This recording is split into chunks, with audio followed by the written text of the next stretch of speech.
আসসালামু আলাইকুম। প্রিয় দেশবাসী, বর্তমান সরকারের উপদেষ্টাগণকে সালাম।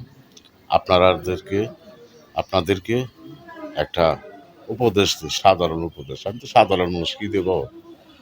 আজ থেকে 3-4 বছর আগে স্বৈরাচার সরকার যে একটা পদ্ধতি নিয়েছিল, করোনা, সেই করোনার দোহাই দিয়ে বিএমপির আন্দোলনকে দামিয়ে রাখছিল।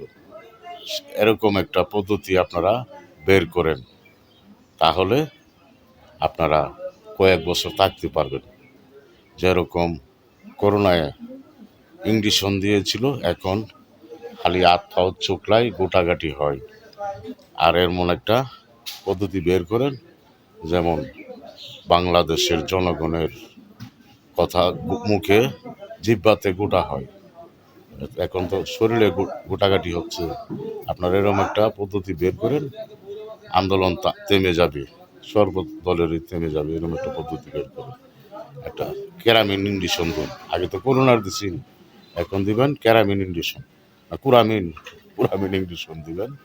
দিলে আর কথা বলতে পারবে না, জিহ্বার মেজে গোটাগাটি হইব, মুখে গা হইব, তুই আর কথা বলতে পারবো না, নির্বাচনের কথা আর বলতো না।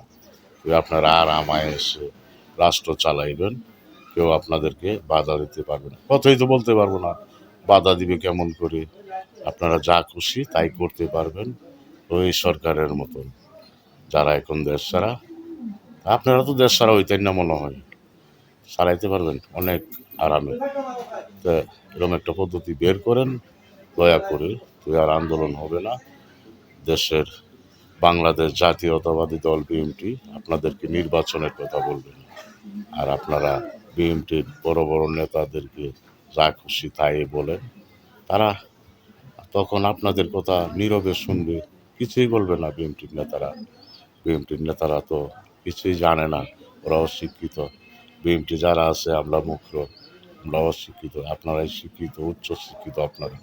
আপনারা রাষ্ট্র চালাইলে মনে হয় ভালো হবে, দেশের উন্নত হবে। বিএনপি চালাইলে ভালোই তো না।